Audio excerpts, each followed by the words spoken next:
31 जनवरी की रात में पन्ना से 30 किलोमीटर दूर देवेंद्र नगर के एक सरकारी अस्पताल में 5-6 लोग एक साथ पहुंचते हैं और वो भी बहुत तेजी में रहते हैं। उनके अंदर एक बेचैनी सी रहती है क्योंकि उनके गोद में एक 15 साल की नाबालिग लड़की होती है। उसकी माँ भी साथ में होती है। रोते हुए डॉक्टर से वो कहती है कि डॉक्टर साहब देखिए मेरी बेटी को क्या हो गया है। डॉक्टर जब उस बेटी की जांच करते हैं तो तुरंत इस चीज़ को बोल देते हैं कि अब ये इस दुनिया में नहीं है, इसकी सांसें थम चुकी हैं।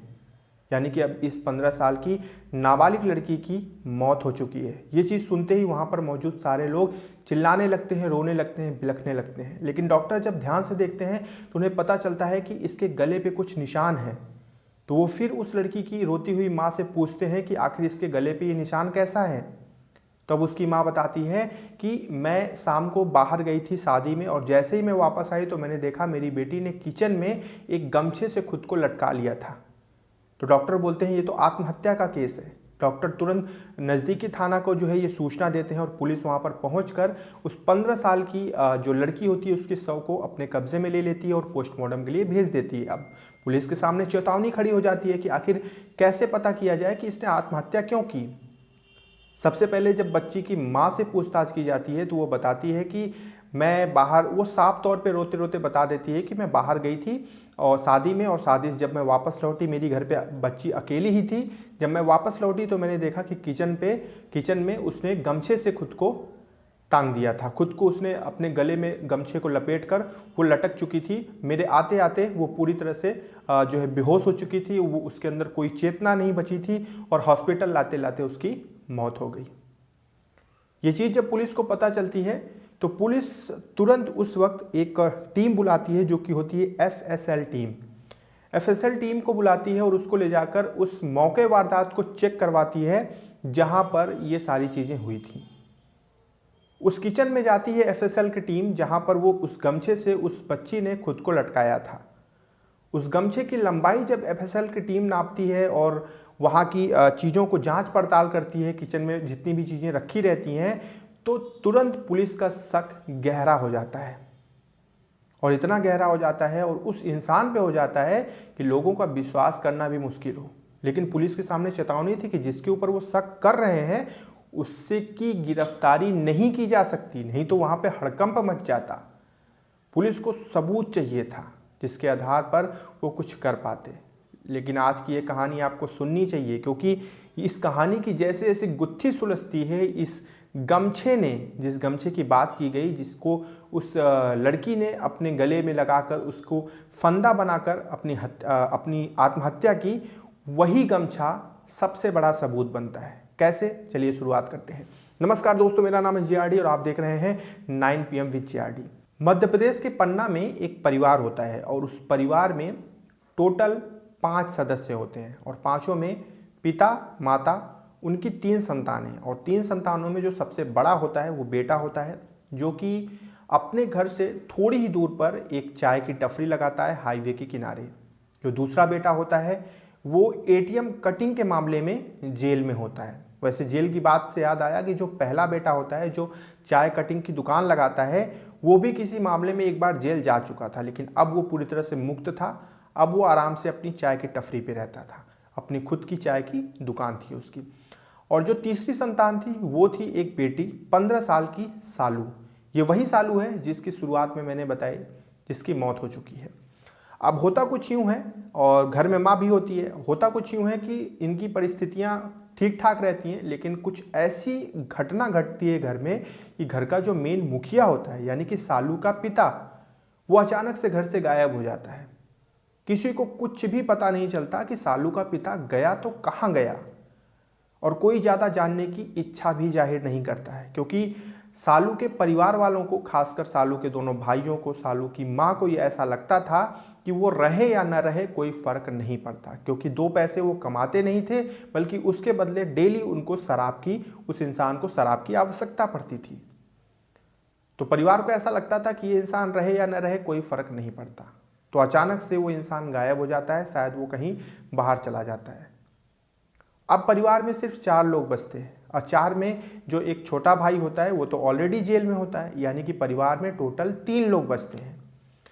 अब 3 लोगों में होता क्या है कि माँ अक्सर घर पे रहती थी, जब उसको काम पड़ता था तो वो बाहर चली जाया करती थी, लेकिन जो भाई था वो हमेशा बाहर रहता था, तो सुबह से लेके रात 8-9 बजे तक, कभी कभी तो 10 साढ़े 10 बज जाते थे, क्योंकि हाईवे के किनारे उसकी कटिंग की दुकान थी, मतलब चाय कटिंग की दुकान थी। तो वहाँ पर अगर ज़्यादा भीड़ लग जाती थी, आने जाने वाले ज़्यादा रुकने लगते थे, तो उसे 10 साढ़े 10 11 बज जाते थे रात में। तो घर पे सालू ज़्यादातर अकेले रहती थी। अब सालू के जीवन में एक और लड़का था, सालू के जीवन में एक लड़का था जो कि 16 साल का लड़का था, यानी कि सालू का प्रेमी। और वो सालू के घर के 5-6 घर छोड़कर, मतलब कुछ दूरी पे उसका घर था।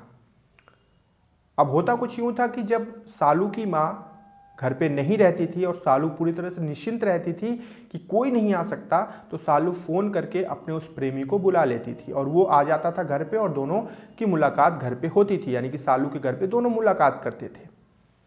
अब एक दिन ऐसा आता है कि सालू की माँ को एक निमंत्रण आता है शादी का। सालू की माँ अपने बड़े बेटे से ये बताना भूल जाती है कि वो एक शादी में जा रही है, तो वो जल्दी आ जाए।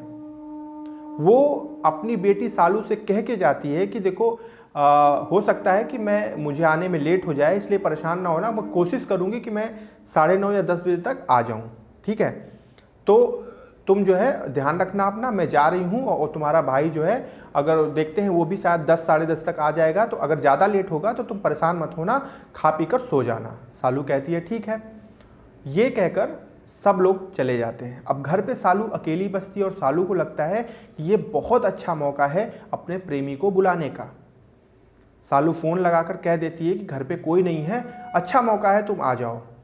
और इसके बाद उसका प्रेमी वहाँ पर पहुँच जाता है। लेकिन उस दिन कुछ ऐसा होता है जो नहीं होना चाहिए था। एक्चुअली में जो अभी तक हो रहा था ये खुद नहीं होना चाहिए, ये पूरी तरह से अनैतिक है, चोरी छुपे किसी से मिलना। लेकिन अब जो होने वाला था वो बहुत ही घोर निंदनीय चीज़ है। क्योंकि हुआ कुछ यूँ कि सालू का जो सबसे बड़ा भाई था, जो चाय की दुकान लगाता था, वो उस दिन अपनी चाय की दुकान जल्दी बंद कर दिया। उसने जल्दी बंद करके वो अपने घर लौटा, और जैसे ही वो अपने घर लौटा उसने जो देखा, देखते उसका खून खौल गया। क्योंकि उसने देखा कि उसकी 15 साल की नाबालिग बहन एक 16 साल के नाबालिग लड़के के साथ एक ऐसी कंडीशन में थी जो देखने लायक बिल्कुल भी नहीं था। और ये देखकर सालू के भाई का खून खौल जाता है और वो सबसे पहला वार सालू के उस प्रेमी के ऊपर करता है। लेकिन वो सालू का प्रेमी उसके सालू के भाई के हाथ नहीं लग पाता और वो किसी तरह करके खुद को छुड़ाकर वहाँ से फरार हो जाता है।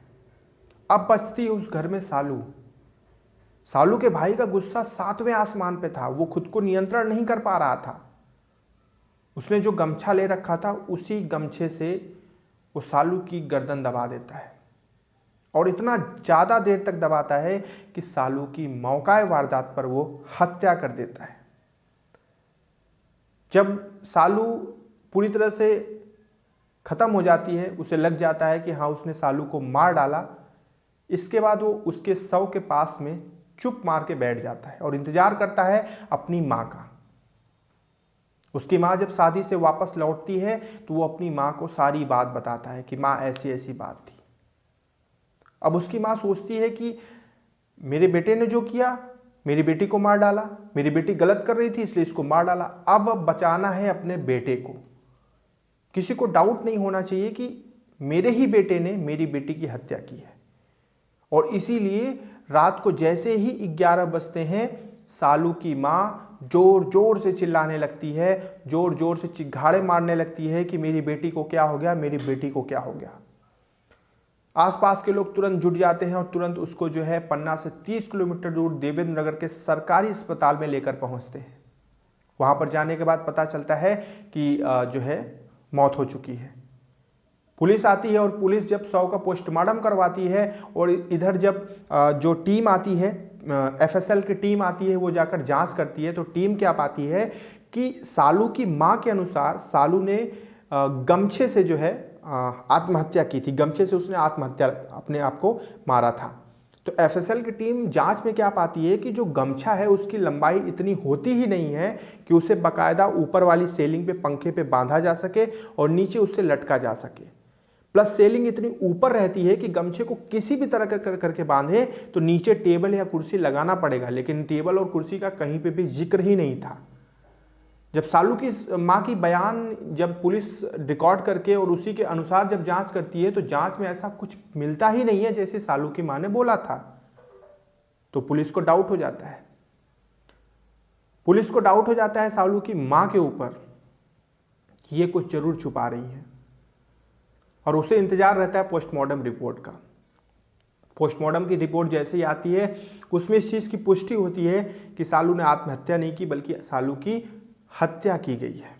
और इसी के आधार पर पुलिस सालू की मां को तुरंत गिरफ्तार करती है। जब गिरफ्तार कर रही होती है तो समाज के सारे लोग इस चीज़ का विरोध करते हैं, लेकिन सालू की मां से जब कड़ाई से पूछताछ की जाती है तो सारी चीज़ों का खुलासा हो जाता है। यानी कि एक 3 फीट के गमछे ने इस राज को खोल दिया कि सालू की आत्महत्या नहीं बल्कि उसकी हत्या हुई थी, और हत्यारा उसका सगा भाई था। ये चीज़ स्वीकार हो जाती है और तुरंत एफआईआर दर्ज होती है, वो भी 2 एफआईआर। पहली एफआईआर दर्ज होती है सालू की माँ और सालू के भाई के ऊपर, हत्या का आरोप लगता है।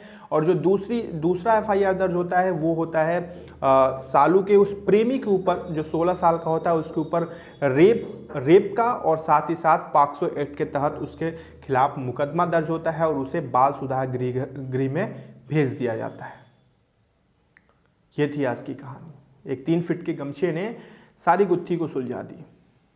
एक माँ, उसने अपनी बेटी की हत्या का, अपनी बेटी की मौत का उसे गम नहीं था। उसे तो इस चीज़ का दिमाग में उसके ये चल रहा था कि उसे किसी भी तरह करके अपने बेटे को बचाना है। ये था उसके दिमाग में। आप क्या कहना चाहते हैं आज की इस घटना के बारे में, कमेंट करके बताइएगा।